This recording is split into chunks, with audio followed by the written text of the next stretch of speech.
কি চান যে এই ধরনের একজন সন্ত্রাসী যিনি অবৈধভাবে ডাকসুর জিএস নির্বাচিত হয়েছিলেন, তিনি তো শিক্ষার্থীদের ভোটে নির্বাচিত হননি। একদিকে তিনি তার ছাত্রত্ব অবৈধভাবে নিয়েছিলেন, অন্যদিকে তাকে অবৈধভাবে ঘোষণা করা হয়েছিল।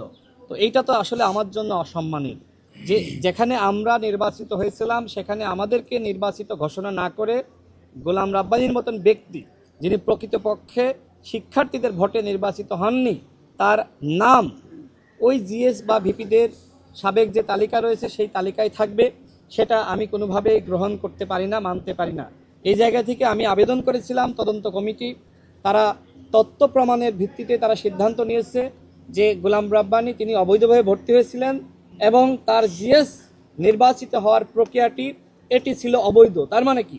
তার মানে তদন্ত কমিটি তারা তথ্য উপাত্তের ভিত্তিতেই তারা এই সিদ্ধান্তে উপনীত হয়েছে যে গোলাম রাব্বানী তিনি অবৈধভাবে ভর্তি হয়েছিলেন এবং তার ডাকসু পদ এটিও ছিল অবৈধ।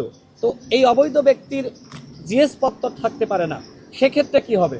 যেহেতু আসলে ঢাকা বিশ্ববিদ্যালয়ের প্রশাসন বিভিন্ন অনুষ্ঠানে সাবেক ভিপি সাবেক জিএসদেরকে ডাকে, তো আমি বিশ্ববিদ্যালয়ের প্রশাসনের কাছে আমি অনুরোধ জানিয়েছিলাম, আমি আমার অভিযোগ দিয়েছিলাম, আমরা যারা প্রকৃতপক্ষে নির্বাচিত হয়েছিলাম, শিক্ষার্থীরা আমাদেরকে মূল্যায়ন করেছিল, আজকে যদি সঠিক ন্যায় বিচার আমরা না পাই তাহলে শিক্ষার্থীরা আমাদের যে ম্যান্ডেট দিয়েছিল শিক্ষার্থীদের সাথে এক ধরনের প্রতারণা করা হবে।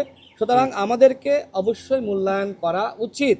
মূলত শেখ হাসিনার নির্দেশনায় তৎকালীন ভিসি আখতারুজ্জামান তার নামটি ফজরের আজানের কাছাকাছি সময়ে বা ওই সময়ে তার নামটি ঘোষণা করে, তো আমাদেরকে বঞ্চিত করা হয়েছে। তো এখন আমরা কি মূল্যায়ন পাবো না? সেই মূল্যায়নের জন্যই আমি বিশ্ববিদ্যালয় প্রশাসনের কাছে আমি দাবি জানিয়েছি